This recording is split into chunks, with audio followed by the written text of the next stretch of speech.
I don't wanna wait.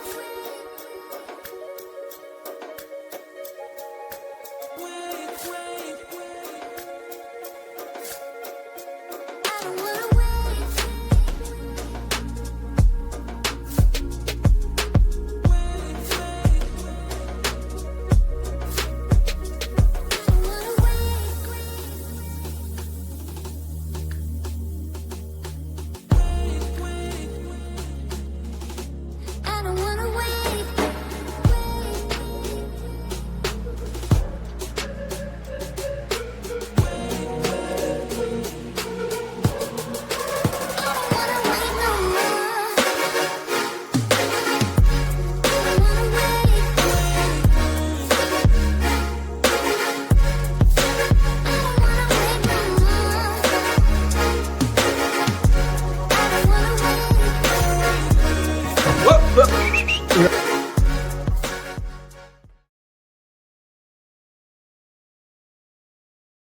It's Monday, November 3rd, and we're kicking off the week with the latest from across the industry. We'll break down the weekend box office numbers, the deals, the stories everyone's talking about, including a Halloween weekend box office slump, the Dodgers winning the World Series, the new projects from Jeff Nichols and Keanu Reeves, and some major network shakeups at Disney and Warner Brothers. From the box office to the boardroom, this is The Rundown. I don't wanna wait.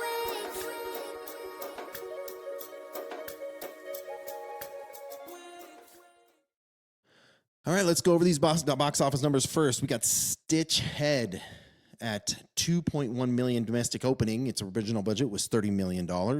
We got Regretting You, which is all over my social medias. I haven't seen it, obviously. It's in its second week at $8.1 million domestic weekend, and that brings it to a $27.5 million domestic total with a $50.8 million global, and it only had a $30 million budget. Right? This is a Colin Hoover adaptation, and it made a rare second weekend leap to number one. Although that says more about the competition than its performance. I mean, I don't think there was really anything that came out this weekend that I was really, really excited for, except one of our major topics today. My favorite movie of all time. We'll get to that later. Chainsaw Man, right? The movie. It's its second week. It's $6 million domestic weekend. It's down 66%. Bringing it to a $30.7 million domestic total, and that is a $129.9 million global, only on a $4.1 million budget. And that is huge. That's a 67% drop. That would be rough for most films, but for anime, it's pretty good.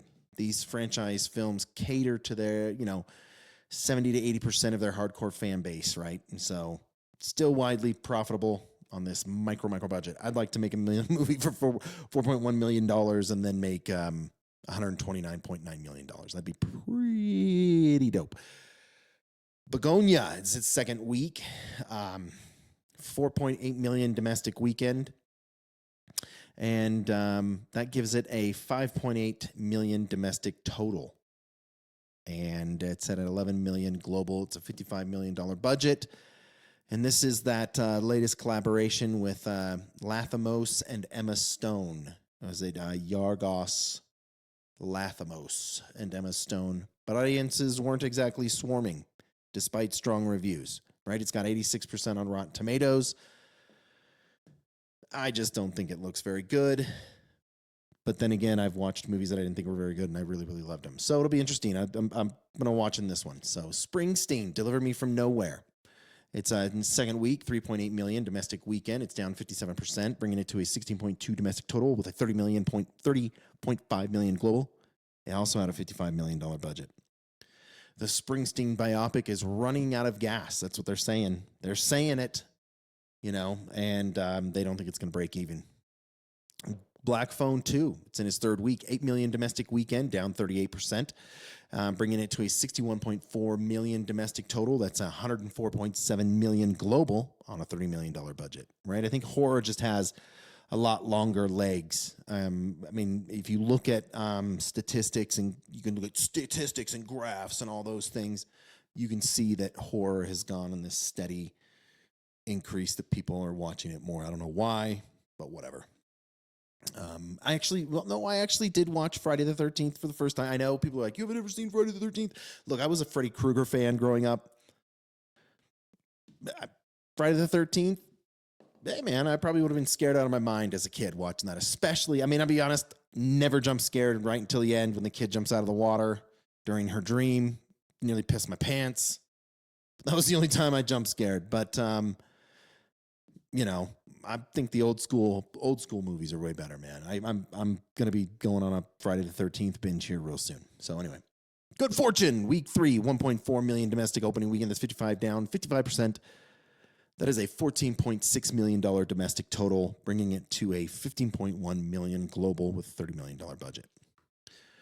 Tron Ares, it's in its 4th week, 2.8 million domestic weekend, down 43% from last week, bringing it to 67.9 domestic total with $133.9 million global and $180 million budget. It's fading quickly, and it doesn't look like they're going to be able to bring back that budget that they spent on it, which is really unfortunate because I saw the movie. I watched Tron Legacy, and then I went and watched Tron Ares, and I can see what they're doing, and it's really unfortunate that it got such bad rap just because Jared Leto, who was really, really good in the movie, like I thought he was fantastic. The whole movie was great. I mean, 9 Inch Nails, the sound, the music. I mean, there wasn't one person in the movie that I didn't like.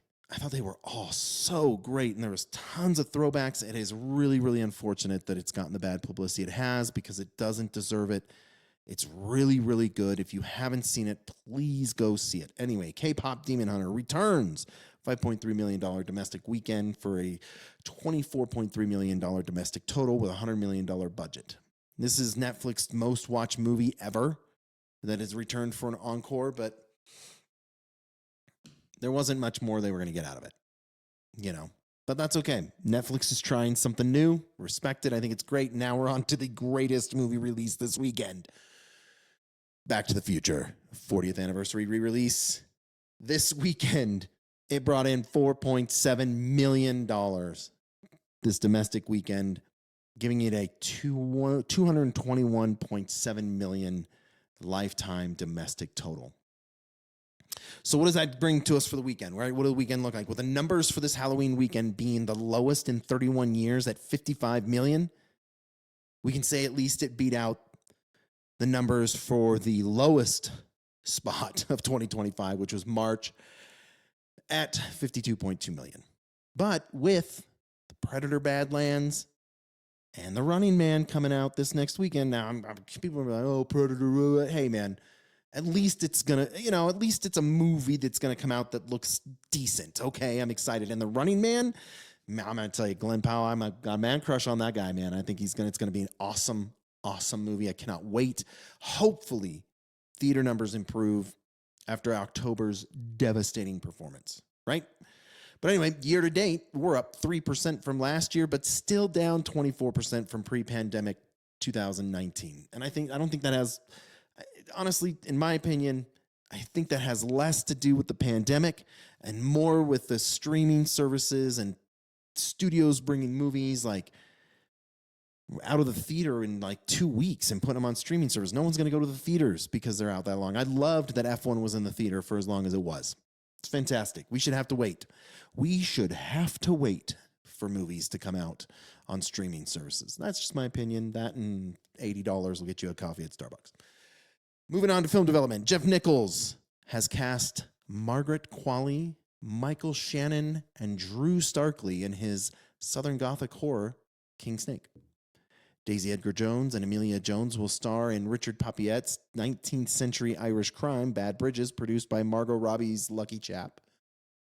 Julia Fox, who is currently facing a lot of backlash for her Jackie Kennedy blood-splattered costume from Halloween, has joined Radio Silence's time traveler thriller Loser as both cast member and executive producer. Good for her. Ryan Kira Armstrong and Freddie Prinze Jr. Has Freddie Prinze Jr. been in anything in a while? I think I saw him. I was looking up something and he came up. I don't remember what it was. I'm old. I forget things. But hey, it's good to see the Prince back at it, right? He'll star in Scout Tyler Compton's drama, Road to Recovery. Good for him. And Ryan. Good for Ryan. I don't know who that is. I probably know who he is. Again, I'm old. Anyway, Keanu Reeves, the man, will star in Tim Miller's sci-fi thriller Shiver, which Warner Brothers is set to acquire. A lot of news on Warner Brothers later. Benicio del Toro. We were doing usual suspects quotes last night from the line. Well, I was, because there's a lot of swear words in the family. I wasn't swearing at the family, but I was trying to get my family to guess what movie I was quoting from doing the lineup scene from The Usual Suspects. My 14-year-old son got it, but my wife did not. I don't know how that says about me as a parent. But anyway, Benicio del Toro will reunite with Reptile director Grant Singer on the thriller reenactment with Cameron Diaz in talks to co-star. Yeah, that's good news. Good for her.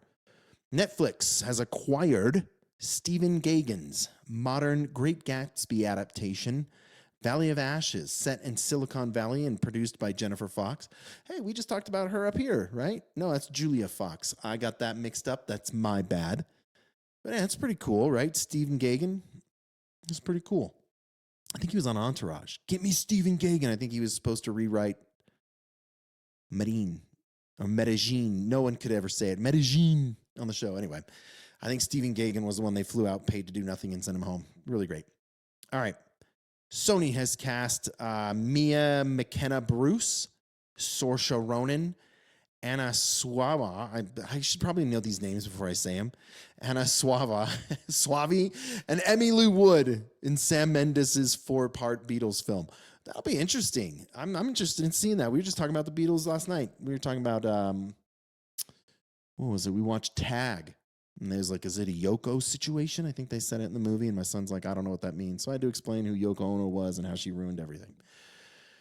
K-pop thriller Perfect Girl has added Mei Hong, AC Beneficio, Nancy Jewell McDonough, and more to its cast. Good for them. Star Wars alum Daisy Ridley is set to star in Killa Bee, the true story of an ICU nurse who became a ferocious MMA fighter. That's pretty dope. And Paul Dano is set to star in A24's drama The Chaperones. I really like Paul Dano. I liked him in The Fabelmans, There Will Be Blood. I don't know. I think he's underrated. I think he's an absolute fantastic actor. TV development. Ariana Grande is joining American Horror Story Season 13. Really, how much longer are they going to drag this out? Anyway, along with returning stars Jessica Lange, Sarah Paulson, Evan Peters, and other regulars. Michael Michelle has exited CBS's upcoming FBI spinoff CIA, where she was set to play the head of the agency's New York station. I don't watch any of that. I mean, the shows are running, so they got to be good. People got to like them, so hey, that's great. MTV has canceled Ridiculousness after 14 years on air, with its final new episodes set to run through 2026. I watched a couple of those episodes, a couple of those shows. I don't know. Do you guys like that show? I mean, it's been on the air for 14 years. I maybe just didn't get into it. I don't know. It's not for everybody, but hey, congratulations on going 14 years. That is incredible. If you can get any show on the air for 14 years, well done. Anyway, here we go. In business. We're moving on into business. And this is a good one. I'm going to be honest here real quick before I set this up. I didn't have faith. I turned it off at the beginning of the 9th inning. After the first out was gotten, I was very upset in that I was downstairs in my studio room, not my studio room, my theater room, preparing to cry like a huge baby that the Los Angeles Dodgers were about to lose the World Series. And then my son yelled at the top of his lungs, "Mega hit a home run! Oh my God!" Oh, and I quickly turned it back on. Saturday night's Game 7 of the World Series pulled in 26 million viewers for Fox. This was the best audience for a Major League Baseball game since 2017. The Los Angeles Dodgers, glorious won in extra innings, beating out the Toronto Blue Jays, securing their second consecutive World Series championship. Congratulations, boys. You did it. It was an amazing series to watch from the 9th inning after Miggy hit the home run to the 11th. We were just at the edge of our seats. My kid said he had no more fingernails to bite. It was one of the greatest 3 innings of baseball I've ever seen. If you haven't seen it, go watch it. If you're a Blue Jays fan, really thank you for an incredible series, Toronto Blue Jays. It was unlike any series of baseball I've ever watched. Huge baseball fan. And now we have the most depressing 3 months coming up: November, December, and January until February, when this glorious, glorious sport starts all over again. Moving on, Disney Networks went dark on YouTube TV for nearly 10 million subscribers at the end of last week's talks collapsed, pulling ESPN, ABC, and 20 other channels from its Google streaming service. No bueno, Disney. No bueno, YouTube. Ari Emanuel's new global events and experience company, is acquiring IMG's arts and entertainment and sports action events portfolios from Endeavor Group, which comes as the latest in a string of announcements since the holding company launched last month. If you don't know anything about it, I suggest you go and listen to The Town with Matt. I can't remember his name. Anyway, go listen to The Town. It's on podcasts. Matthew Bellany interviews Ari in a 2-part series. Really, really great. If you don't listen to The Town and you're Hollywood, you love Hollywood stuff, you're really, really missing out. The Town is probably my favorite podcast that they do about Hollywood. You're not going to like every episode, but so what, man? Matthew Bellany does an incredible job, so well that they put him in the studio, the Apple TV show with Seth Rogen. Highly recommend you go and listen to that show. Anyway, on to big business news. This is my favorite movie of all time, celebrating 40 years. Back to the Future came back into theaters, so we're going to talk a little bit about it. If you haven't seen it, please go see it. I'm going to give you a little bit of a background history before we move on to other news. Celebrating 40 years. Released 40 years ago on July 3rd, 1985, Back to the Future introduced audiences to Marty McFly, played by Michael J. Fox, a small-town Californian teenager who was accidentally transported back to 1955. My parents would have been 5 years old. In a plutonium-powered DeLorean. Right up there, that's not a real one. That's not a real one right there. I couldn't get my Back to the Future movie poster in here because it's literally glued to the wall out in my theater room. Anyway, he's transported back to 1955 in a plutonium-powered DeLorean invented by eccentric friend, Dr. Emmett Brown, played by Christopher Lloyd. Stranded in the past, Marty must survive, or must not survive, well, must survive.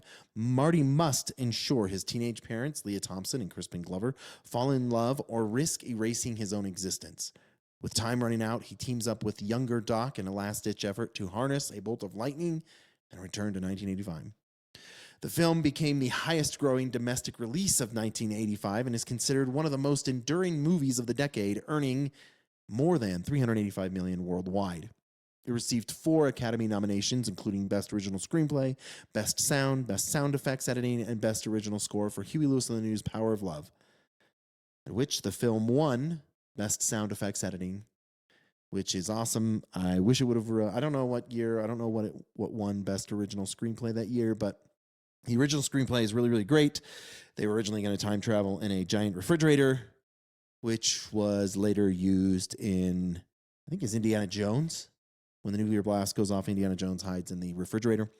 Anyway, Back to the Future was directed by Bob Zemeckis, written by Bob Zemeckis and Bob Gale. If you haven't seen it, I highly recommend it. It's one of the best trilogies out there. I don't care if you agree with me or not. That's my opinion. And again, $80 in my opinion will get you a coffee at Starbucks. On to Warner Brothers is now officially for sale. 2 weeks ago, Warner Brothers Discovery officially put up their for sale sign, and since then, Hollywood has been speculating about who's interested, right? This isn't 6-7. This is who's interested in buying Warner Brothers. You got Netflix, who's normally touted themselves not as buyers, but builders, right? But they went and hired Mo Ellis & Co., which is the same firm that handled the Paramount Skydance deal. And Comcast President Mike Cavanaugh suggested on Thursday during their earnings meeting that HBO Max and the studio would be compatible businesses for Comcast. So where does that leave Warner Brothers, right? Warner's has reportedly rejected 3 unsolicited bids from Davis Ellison's Paramount. Seems like Warner Brothers CEO David Zaslav is holding out for better offers. And there have been rumors that Apple and Amazon are possibly interested, though there hasn't been anything confirmed yet. But some people are saying that Paramount has the advantage because of Ellison's access to personal funding. But as of now, there's no real offers have been submitted. And that's really it for today. I know it wasn't very long. We're going to be breaking the shows down Monday, Wednesdays, and Fridays. Mondays would be more about box office numbers and business news. This Wednesday, we're going to be doing a bunch of the, what is it? It's from, I think it's Variety's 56 most anticipated TV shows coming back this fall. We're going to pick a couple of those, talk about them. And then we're going to be on Wednesdays. I think we're doing, is that something you might be interested in, where I read one sheets. If you have a one sheet you'd like me to read, so that way people can be like, oh, I like that one sheet. Maybe I can get a hold of the person who wrote it or whatever. Or anyway, we're going to be doing that. Or we'll have Hollywood history. And then Fridays, the same beginning as we had today, but then we're going to be talking about upcoming movies that are coming out. And then we're going to watch trailers that have been recently released. I really appreciate your time and coming and listening to the rundown. And we will see you Wednesday. Until then, take care. I don't wanna wait.